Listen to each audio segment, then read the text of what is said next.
Okay, Douglas, this is your item, the Eumig Super 8 projector. So thanks for winning the item, and what I'm going to do is just basically set up an instruction video to actually show you what you're not only getting but how to actually set up the Super 8 film. This should be quick, so I'm going to fly right through it. This is obviously the box that you're going to be receiving, and this is how it's going to come packed in. It's got the instruction manual, which is pretty much the standard setup. And then what we're going to do is look at the actual standard warranty, which is, I think, is pretty much passed, but whatever it is, it's actually quite important. You'll get the leaflets and documentations to go with it as well. So everything's pretty much there. Okay, and then what you've got is the power supply unit, which will be included, and of course it's going to be tied in, but I'll show you the whole item working. And then what we've got is the box item. The film is going to be packed in there with the receiver, so depending on whatever size that you've got, the receiver will actually be there on one side, but we'll see that in action in a second.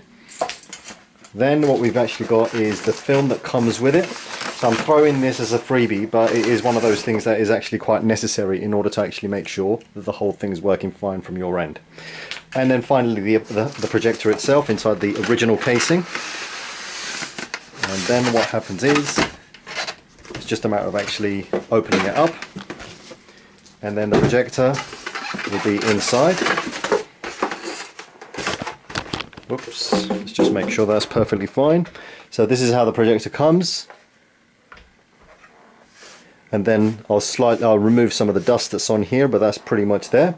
And then what you got is the whole projector gets put into here. So the next video is actually making sure, the next part of this video is actually making sure that this is connected.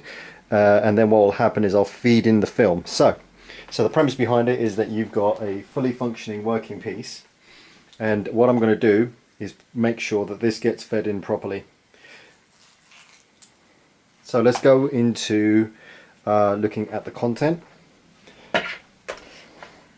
Inside here, you've got the power supply, so it connects to there, perfectly fine. So that's what you've got in the back end there. And then as you've got the content, which is this item here, the only way to actually make sure that this works perfectly fine is to make sure that the receiver gets put into here, that this bit here gets put into here. And then I'm going to transfer to ambient light for a second. So it's going to switch black, and then we're going to come back to it again. So you should be in utter darkness now. Then what I'll do is turn on my main lights just to make sure.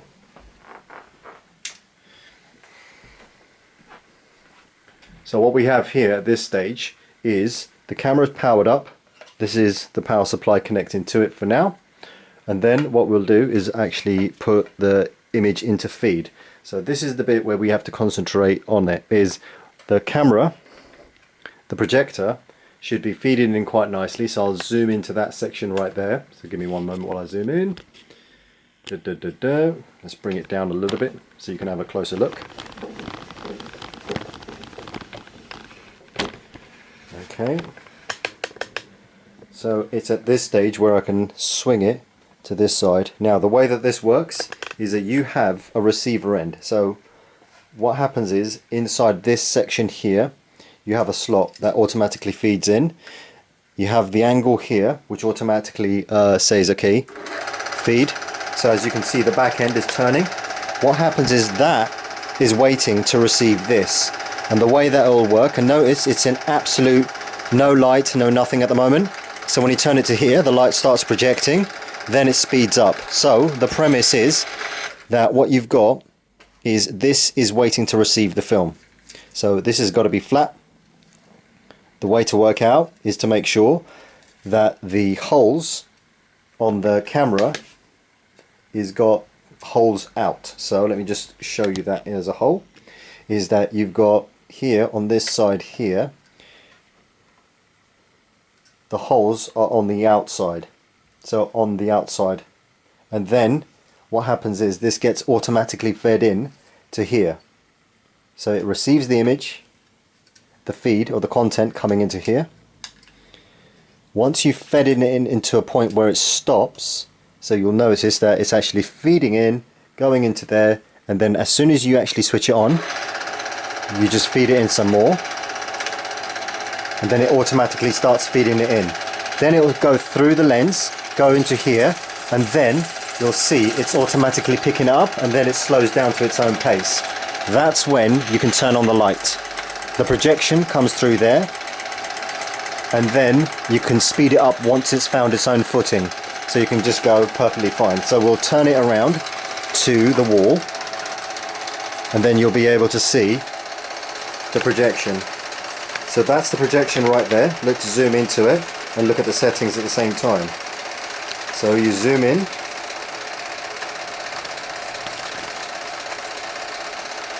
and the reason why I'm showing you the film is you'll see it is a little bit out of sync, and the way to sort that out is there's a knob right at the top here that just lets you slide back and forth just next to the handle.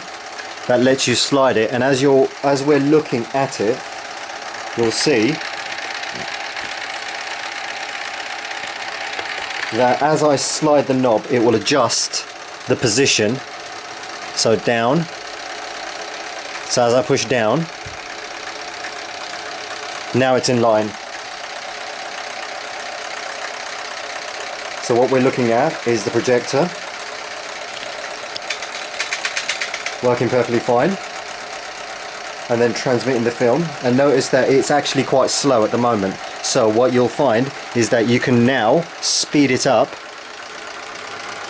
So if I was zooming down to here, this is the speed. So we are at this stage at the moment. Then we can go to here. That means it will go as fast as possible.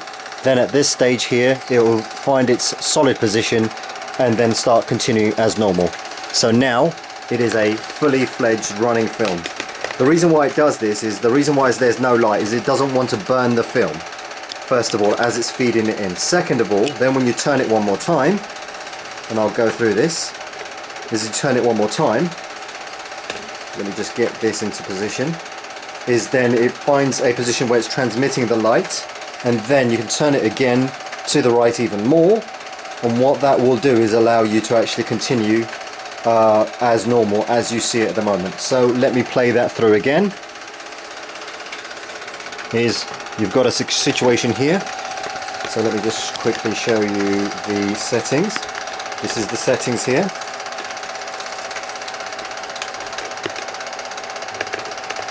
This is slow, even slower, and then you'll see here that there is light coming through, and then what I'll do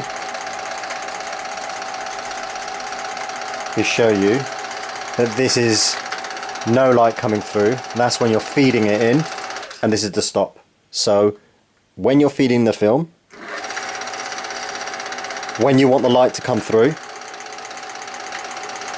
and then when you want it to go faster and find its speed, and then this is full run. And notice that the light is still coming through, that is there, slow down, even slower, no light, and then stop. The final part of this setup is the bit where you can actually rewind the entire thing. So whether you know or not, the way that the Eumig works is it says, okay, right, you want to rewind the film, then you can turn it all the way down, it will pop out the lens and just put it to one side so it doesn't damage the film as it's going through, and I'll show you, and then it will rewind the entire film. There you go, so it's just rewinding the entire film, and what it will do is just start spinning once it's finished this run. There you go, it's completed, and then all you have to do is put it to a stop. It will be a slight mess, but that is just the nature of the film. What you're left with, again, is an empty ribbon. Then you can feed it in, so let's try that without me talking.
And there you go, fully working and very operational. So I'm going to rewind it, unbox it up and send it to you.